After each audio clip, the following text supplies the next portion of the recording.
Hallelujah. Praise the Lord, everybody. And once again, welcome to Tabernacle Ministry International, the Church of the Rock International.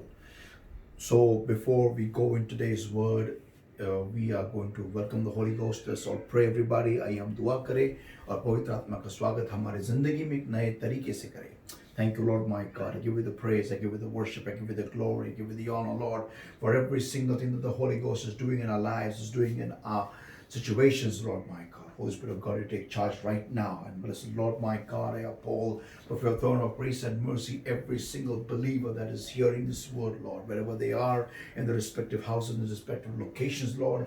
I uphold them up for your throne of grace and mercy, and every yoke of darkness, every bondage of the enemy that's holding upon their lives, O Lord, about understanding comes with the power of the Holy Ghost. In the name of the Lord Jesus Christ of Nazareth, set people, Lord, my God, free. Get out, God, in Jesus' mighty name. And beloved Lord, my God, thou art welcome, Lord. You take charge right now and lead us, as my prayer unto thee, O Lord, my God. Lead us, O Lord. And we bow, Lord, like always. All glory, honor, power, praise, and all the thanks, wonderful Lord Jesus, belongs to you and you alone for every single thing that the Holy Ghost shall do in this place. And through this ministry and through the situation, through this messages, O Lord, my God. It is a promise and we will keep it. No man shall have your glory and no flesh shall glory in your presence, O Lord. In Jesus' name I pray and I ask. Amen. Amen. Hallelujah. आइए हम हमारे मूल वचन को पढ़े और वचन है अध्याय है यशाया इसका 54वां अध्याय और verses 1 to verse 3. Isaiah 54 and verses 1 to verse 3. Sing, O barren, thou that didst not bear, break forth into singing. Cry aloud, thou that didst not travail with child. For more are the children of the desolate than the children of the married wife, saith the Lord.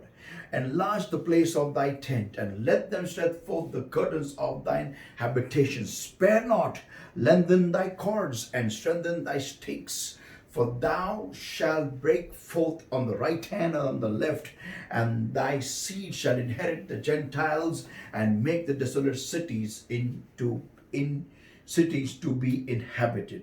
Amen. Let us all pray, everybody. Blessed Lord, we come to you the way we are, but we come to change and become more like you. Speak to us, speak to our lives. Help us, O Lord my God, to mature in your word. And help us, Lord my God, to sharpen our arrows, Lord, that in these last days, in these days of where there are difficult times around us, Lord, we will be able, Lord, to sustain, and not just sustain, but to get what as you have given to us, what belongeth unto us as kids of yours, Lord. Speak to us. We come to the way we are, but we come to upgrade. In Jesus' name I pray and I ask. Amen. Hallelujah. Praise the Lord. तो हम वचन में ये देख रहे हैं कि किस तरीके से हमें हमारे अंदर जो होना चाहिए, और भले हम सही जगह पे हम खड़े हो, जैसे हमने पिछले मैसेज में हमने देखा, पिछले पार्ट में हमने देखा कि भले हम सही जगह पे हो. यीशु मसीह उस शादी में गया था और वो जो 6 पानी के गमले थे उसमें पानी होना चाहिए था, लेकिन पानी नहीं था. और वो सही जगह पे तो थे, वो यहूदियों के शुद्धिकरण के लिए रखे तो वहां पर थे, लेकिन उनके अंदर पानी न होने की वजह से उनका इस्तेमाल नहीं हो रहा था. उसी तरीके से हमारे जिंदगी में भले हम सही जगह पे होंगे, सही शहर में होंगे, सही नौकरियों में होंगे, सही बिजनेस में होंगे, लेकिन हमारे अंदर जो चाहिए वो नहीं है. इसकी वजह से हमारा इस्तेमाल सही तरीके से नहीं हो रहा है. इसकी वजह से हम सही उपलब्धियां नहीं पाते, सही मौके नहीं पाते, और इसकी वजह से हमारे जिंदगी में जो होना चाहिए वो नहीं हो रहा है. जो परमेश्वर की ओर से जो हमें आशीषें मिलने चाहिए वो नहीं आ रही है. मेरे विषय का नाम है मौके के लिए रुके रहना. I say in English, waiting for an opportunity. मौके के लिए रुके रहना. So oftentimes we see that when we may be in the right place, हम सही जगह पे होंगे, सही नौकरी में होंगे, सही धंधे में होंगे, सही जो भी रिश्ते में होंगे, लेकिन हमारे अंदर जो होना चाहिए वो नहीं है. और इसके वजह से हमारे जिंदगी में जो परमेश्वर की ओर से आने वाले मौके हैं वो हमारे लिए खुल नहीं रही है. तो आज मैं थोड़े इसमें और आगे जाने वाला हूं, और मेरा आज का उपविषय है लिविंग इन डिफिकल्ट टाइम्स. मुश्किल समयों में जीना, मुश्किल समयों में जीना। आमेन। आप एक दूसरे को कह सकते हैं मुश्किल समयों में जीना। आमेन। ओके, आइए हम पढ़ेंगे उत्पत्ति इसका 26वां अध्याय और वचन 15। Genesis 26 and verse 15. For all the wells which his father's servant had digged in the days of Abraham his father, the Philistines had stopped them and filled them with earth. Verses 18 to verse 22, वचन 18 से 22. And Isaac digged again the wells of water which they had digged in the days of Abraham his father, for the Philistines had stopped them after the death of Abraham, and he called their names after the names of by which his father had called them. And Isaac's servants digged in the well in the valley and found there a well of springing water. And the herdmen of Gerar did strive with Isaac's herdmen, saying, the water is ours. And he called the name of that well Esek, because they strove with him. And they digged another well and strove for that also, and he called the name of it Shittanah. And verse 22, and he removed from thence and digged another well, and for that they strove not, and he called the name of it Rehoboth. And he said, for now the Lord had made room for us, and we shall be fruitful in the land. Amen. So today my subtopic is living in difficult times. मुश्किल समयों में जीना। यहाँ हम देखते हैं कि इसहाक ने अपने बाप अपने पिता अब इब्राहिम के जो उनके जो कुएं थे वो फिर से एक बार खोदने शुरू कर दिए, क्योंकि फिलिस्तीयों ने उनके ऊपर पानी उनके ऊपर मिट्टी डाल के रखा, उनको के ऊपर मिट्टी डाली थी। और जब वो फिर से एक बार खोदना उन्होंने शुरू किया, और उतने बार फिलिस्ती लोग आके या फिर गेरार के जो लोग आके उनको फिर से एक बार ढकते थे या फिर वहां पर आके झगड़े करते थे और वो कुएं फिर से उनसे छीन लेते थे। तो हम देखते हैं कि एक कितने मुश्किल समय में से इसहाक को जाना पड़ा। इब्राहिम उसके पिता ने जो भी हासिल किया था, उसके बाद में इब्राहिम के जाने के बाद में वो सारी चीजें फिर से एक बार हासिल करने के लिए इसहाक को मुश्किल समयों में से जाना पड़ा। जब हम एक कुएं को खोदने की बात करते हैं, आज हम जो शहरी लोग हैं हमें वो बहुत आसान लगता है, लेकिन अगर आप गांव में जाओगे और वहां पर देखोगे जब कोई भी लोग वहां पर कुआं खोदते हैं तो कितने गहराई तक उन्हें जाना पड़ता है। और फिर उसके बाद में उन्हें अगर पत्थर लगता है तो पत्थर को फोड़ने के लिए उनको बहुत मुश्किलात से गुजरना पड़ता है। उतना ही नहीं, वो वहां पर उधर बॉम्ब लगा के वो पत्थर को फोड़ते हैं ताकि उनकी खुदाई आसानी से हो सके। ये बात हमें बहुत आसान लगती है शहरी लोगों को, क्योंकि हमें कुआं खोदना नहीं पड़ता है। लेकिन हमारे कलीसिया में से बहुत सारे लोग हैं जिनके कुएं उन्होंने खुद खोदे हैं, और मैंने उन कुओं को देखा है, उनकी गहराइयों को भी देखा है, और देखा है कि कितने परिश्रम उनको वहां पर करने पड़ते हैं एक कुएं को खोदने के लिए। यहाँ पर हम इसहाक को देखते हैं कि एक के बाद एक लगातार वो अपने बाप के जो कुएं थे जिनके ऊपर फिलिस्ती लोगों ने मिट्टी डाली थी, वो फिर से एक बार उनको खोदना पड़ा, और नए कुएं भी उनको बार बार खोदने पड़े। मुश्किल समयों में जीना इसहाक के लिए आसान नहीं था कि अपने बाप की जगह लेना। कितने मुश्किल समयों से उसको गुजरना पड़ा। मेरा सबसे पहला मुद्दा यह है कि इसहाक को इतने कष्ट क्यों करने पड़े, क्योंकि वो सही जगहों पे तो था, लेकिन उसके अंदर वो नहीं था जो उसके बाप के अंदर था।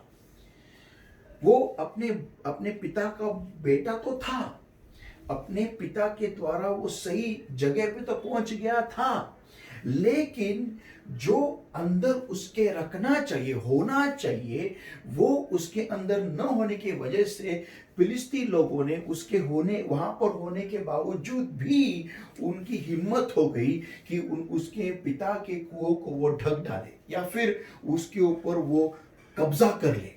इस बात के ऊपर हमने इतने साल इल्म नहीं दिया है, हमने इतने साल इस बात को नजरअंदाज कर दिया है, ये सोचते ये हमने कभी, आज मैं इसके गहराई में जाने वाला हूं कि क्यों इसहाक को वो कुएं खोने पड़े। ऐसा क्या हो गया उसके जिंदगी में कि इसहाक को वो कुओं को त्याग देना पड़ा। संतो ये बात बहुत ही महत्वपूर्ण है, क्योंकि हमारे जिंदगी में भी हमारा शैतान हमसे वो सब सारी चीजें छीन लेता है जिन चीजों के लिए हम हकदार होते हैं, जिन चीजों को प्रभु यीशु मसीह ने हमें दी है। Whatever gives the Lord has given to us, whatever the Lord has given to us, Satan takes and snatches that from us because we are not alert, because we are not careful, because we are not simply just don't have what it needs to have in us in those times, in the situations. फक्त आपल्या जीवनामध्ये त्या गोष्टी नसतात की जे आपल्याला त्या आशीर्वादांना राखून ठेवण्यासाठी लागणाऱ्या गोष्टी आपल्यामध्ये नसल्या कारणाने जे काही आशीर्वाद, जे काही आपल्याला देवाने दिलेलं आहे ते आपण सर्व गमावतो का? ते सर्व काही शैतान हिसकावून घेतो का? कारण जे आपल्यामध्ये हवं आहे त्या गोष्टी, जे आशीर्वाद देवाने दिलेले आहेत ते आशीर्वाद राखून ठेवण्यासाठी लागणारं जे काय सामर्थ्य आहे, जो भी सामर्थ्य लगता है, जो भी हमें कौशल चाहिए, जो भी हमें टैलेंट चाहिए, जो भी हमें चाहिए, उस जिस चीजों की जरूरत है, वो चीजें हमारे अंदर न होने के कारण हम वो सारे आशीषों को, सारी चीजों को खो डालते हैं। ठीक उसी तरह से जिस तरीके से इसहाक ने इब्राहिम अपने पिता के जो कुएं थे वो सारे खोए। आज मैं इस बात के ऊपर तवज्जो देना चाहता हूं कि क्या चीजें आपके पास है जो आपके अंदर असलियत में होनी चाहिए, लेकिन आपने खुद को उन चीजों से खुद को भरा नहीं है। क्या ऐसा है जो परमेश्वर आपके अंदर डालना चाह रहा है, लेकिन आपने खुद को उन चीजों से भरा नहीं है? क्या है वो चीजें? सोचिए उन बातों को। पिछले बार मैंने इस वीडियो को वहीं पर रोक दिया था, ये बात को इस बात को हाईलाइट करते हुए कि ये सोचिए कि आपके अंदर क्या क्या चीजें होनी चाहिए, सही चीजें सही जगह के लिए, सही समय के लिए। आज हम देखते हैं कि इसहाक इब्राहिम का बेटा होने के बावजूद भी जब इब्राहिम चला गया तो उस समय के लोगों की हिम्मत हो गई कि वो उसके बेटे से वो सारी चीजें छीन सके जिनके बारे में वो केयरफुल नहीं था, या फिर उनके बारे में उनकी तरफ वो तवज्जो नहीं दे रहा था, फिर ध्यान नहीं दे रहा था। इसहाक हम देखते हैं कि उसको फिर से एक बार कुएं खोदने पड़े। मुश्किल समयों में किस तरीके से वो जीने लगा। खुद यहाँ एक कुआं खोदना आसान नहीं है, बहुत टाइम लगता है, सालों लग जाते हैं, कई बार सालों लग जाते हैं। कई बार वो कुएं को आधा ही छोड़ के उन्हें अलग जगह पर खुदाई करनी पड़ती है। क्यों? क्योंकि उनको पानी नहीं मिल रहा है। बहुत बार हम इस बात के ऊपर ध्यान देते नहीं है। हमको ये लगता है कि हम इस चीज को सिर्फ पढ़ के आगे निकल जाते हैं, लेकिन हम ये देखते हैं वचन 20 में कि and the herdmen of Gerar did strive with Isaac's herdmen saying the water is ours and he called the name of that well Esek. Means जहां पर भी उनको पानी लगा भी, फिर भी वो वहां पर के जो लोग थे उन्होंने इसहाक के जो नौकर थे उनके साथ उसने झगड़ा कर दिया। क्यों? क्योंकि उनको वो चीज उनको हासिल करनी, उनको वो चीज आसानी से मिल रही थी और वो छोड़ना नहीं चाह रहे थे। फिर इसहाक वहां से फिर आगे निकल गया और फिर उसने और एक कुआं खोदा और फिर उधर भी झगड़ा हो गया, फिर वहां से भी निकल गया। कितने बार खुदाई करेगा, कितने बार मेहनत करेगा। मुश्किल समय में हमें कुछ नए पैतरे आजमाने पड़ते हैं। मैं फिर से एक बार कहता हूं, मुश्किल समयों में हमें कुछ नए पैतरे आजमाने पड़ते हैं। Surviving in difficult times. Point number 1, कैसे मुश्किल समयों में हम कैसे जिए। Point number 1, in difficult times one has to find ways to survive. मुश्किल समयों में इंसान को अनेक रास्ते अनेक रास्ते ढूंढने पड़ते हैं। क्या मैंने कहा? ढूंढने पड़ते हैं, इजाद करने पड़ते हैं जीने के लिए। In tough times, in difficult times, one has to find. You will not get away, you have to find a way. One has to find ways. एक रास्ता नहीं, आपको रास्ते सामने नहीं आएंगे, आपको रास्ते ढूंढने पड़ते हैं। जैसे इसहाक को पानी ढूंढना पड़ा, कहां पर कुआं खोदना है वो पहला ढूंढना पड़ा। आसान नहीं होता है, मुश्किल समयों में आसान नहीं होता है। कोरोना के बाद में, इस लॉकडाउन के बाद में जीना बहुत मुश्किल होने वाला है।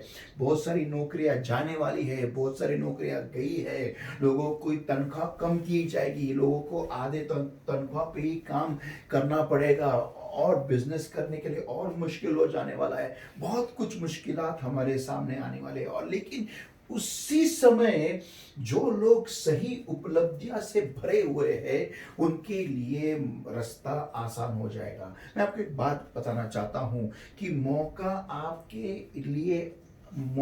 आपकी तरफ आने वाला नहीं है, आपको मौका बनाना पड़ेगा। You have to create an opportunity.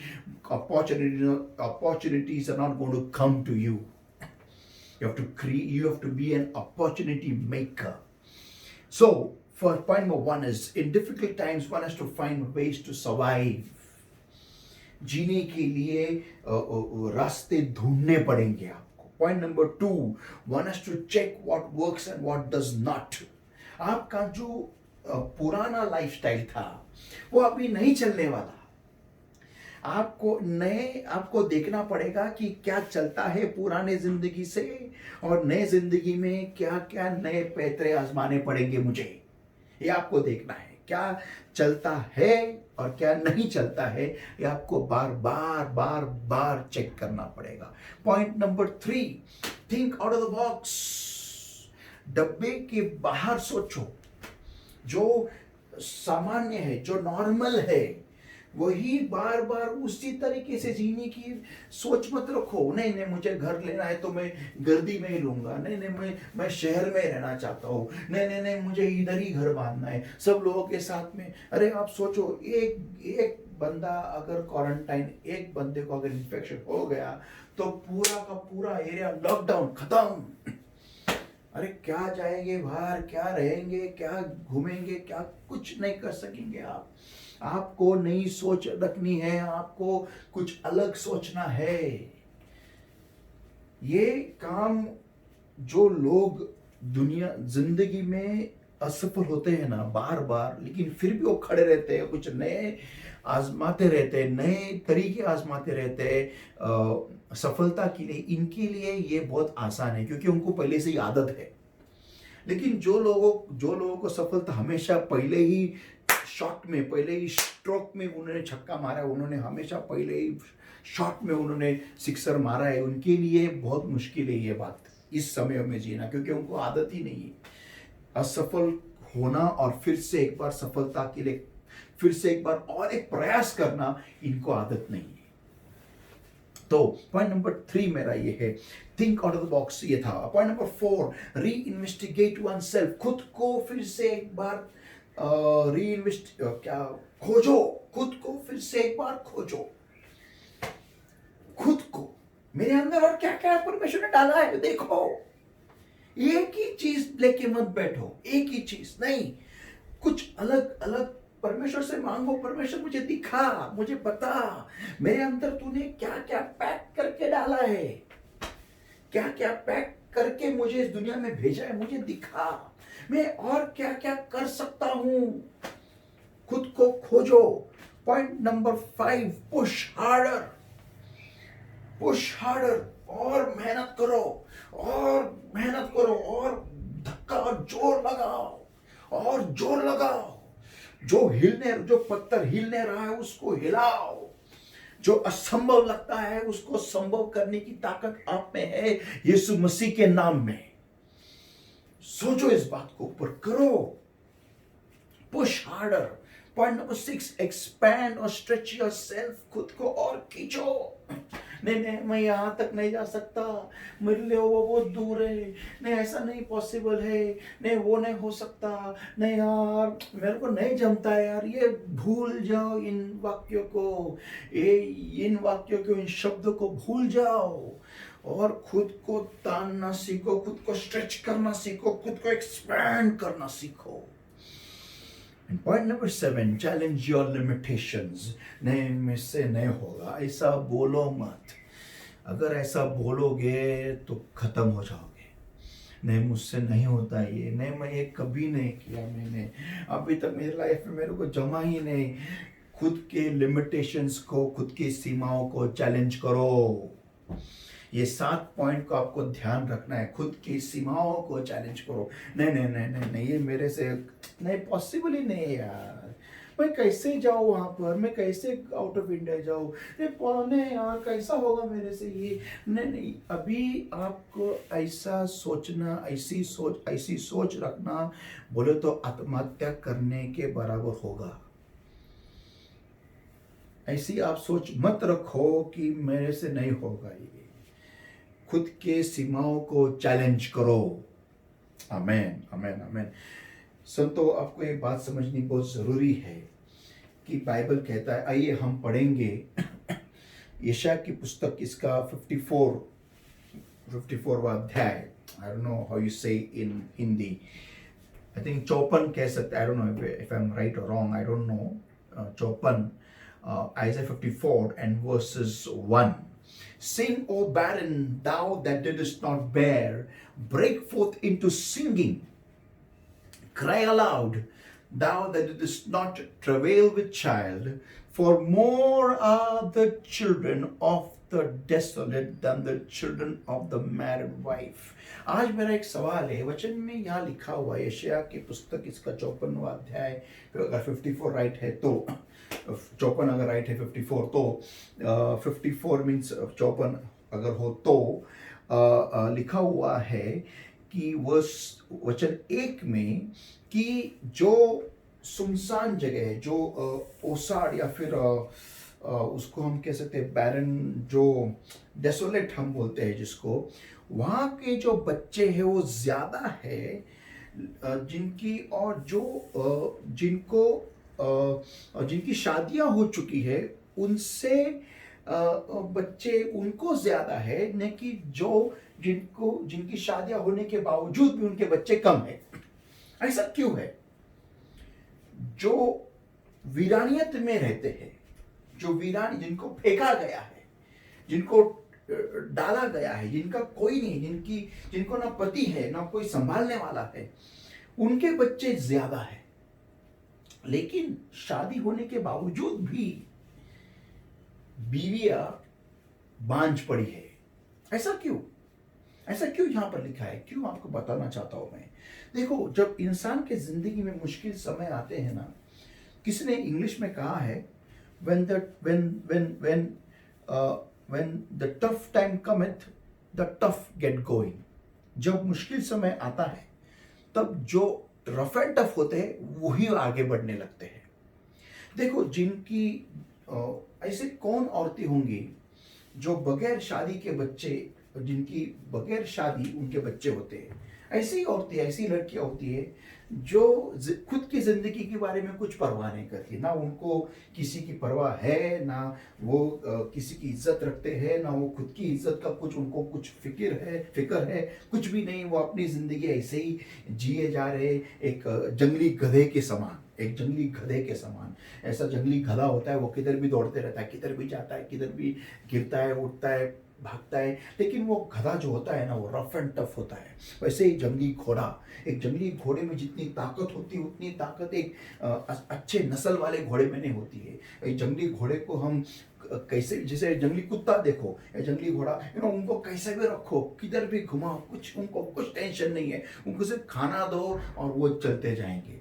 उनको धूप में रखो, उनको पर्वत पे रखो, उनको दरी में रखो, उनको किधर भी रखो, वो कुछ भी करने को उनकी ताकत होती है। लेकिन जो नस्ल वाला घोड़ा होता है, उसको एक स्पेशल एयर कंडीशन होता है, उसको स्पेशल घर होता है, उसकी वैसी मसाज होनी चाहिए, वैसा टॉनिक होना चाहिए, वैसी दवाइयाँ होनी चाहिए, उसको वैसी खुराक होनी चाहिए।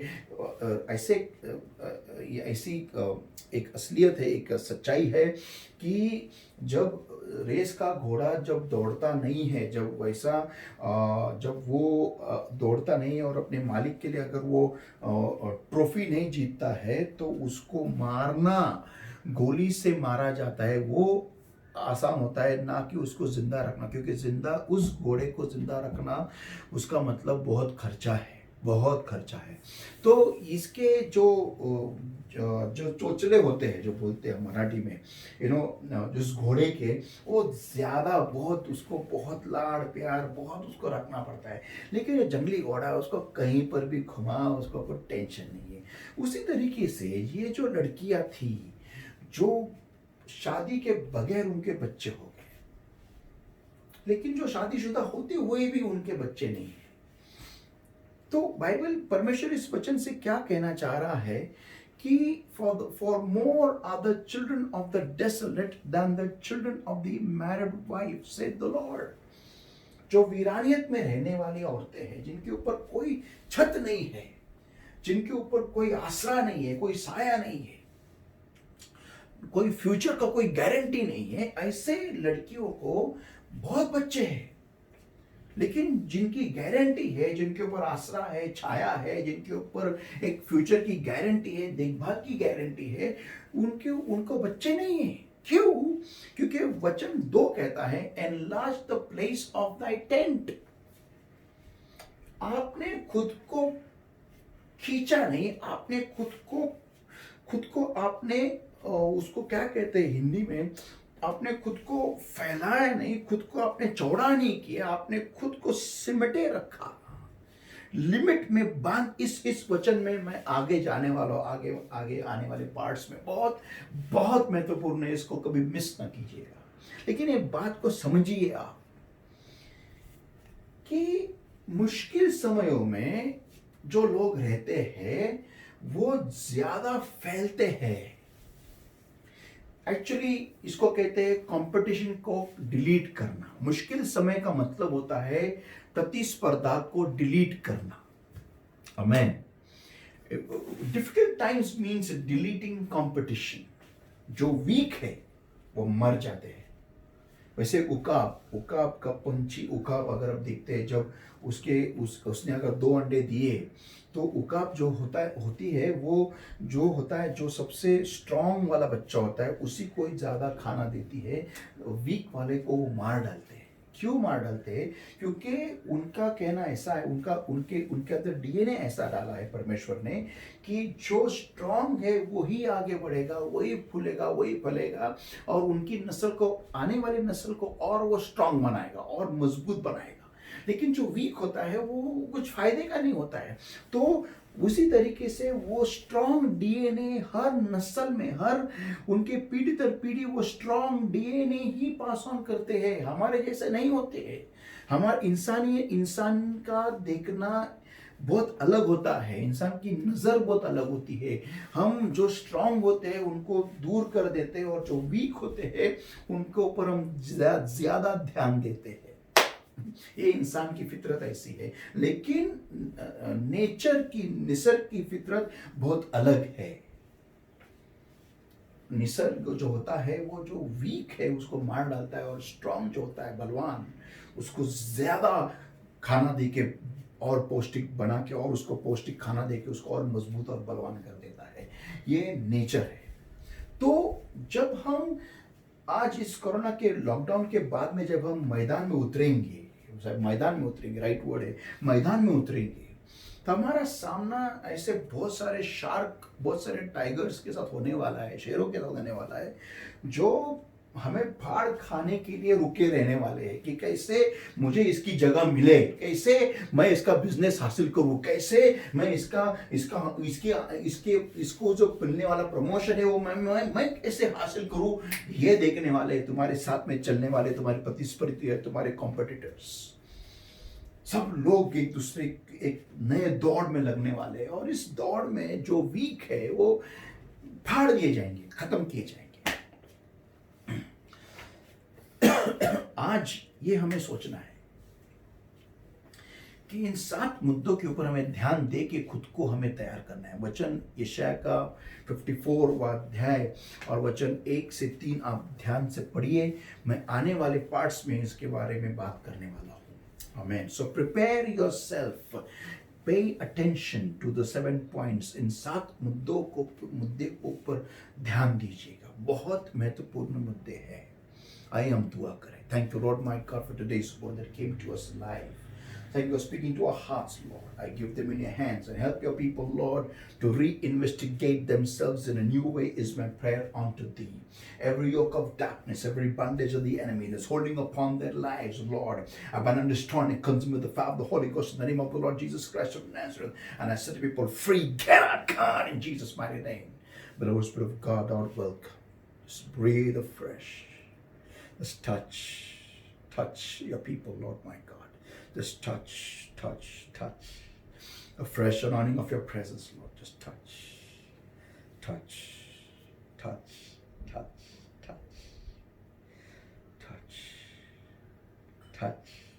Fill them, Lord my God. Just fill them afresh. Fresh anointing, Lord. Fresh anointing, Lord. Fresh anointing, Lord. Fresh anointing. Touch. If anybody is sick in their bodies, Lord my God, I come against every sickness, every infirmity, every disease, Lord my God. I bind and destroy and consume with the power of the Holy Ghost in Jesus' mighty name. And I set the people free. Get out, God, in Jesus' name now. I release a healing anointing, Lord. Just touch. Fresh. And beloved Lord my God, I bless your people. There's blessings mentioned in your word for people right now. The Lord bless thee and keep thee. The Lord make his face shine upon thee and be gracious unto thee. The Lord lift up his countenance upon thee and give thee peace. And let the name of the Lord be put upon thee and upon thy children. And the Lord bless thee and thy children. And beloved Lord, I bring your people, their spirit, soul, body, mind, heart, and life, the families going and coming, the job, the businesses, everything, Lord, the vehicles, the animals, all under the covering of the Lord's blood, the Lord's, all in the power of the Holy Ghost. And I pray, help your people to bring forth fruit 100-fold according to today's word. In Jesus' name I pray and I ask. Amen. Hallelujah. Praise the Lord. God bless you. Stay tuned for the next part. You can click up here for the next part. God bless you all.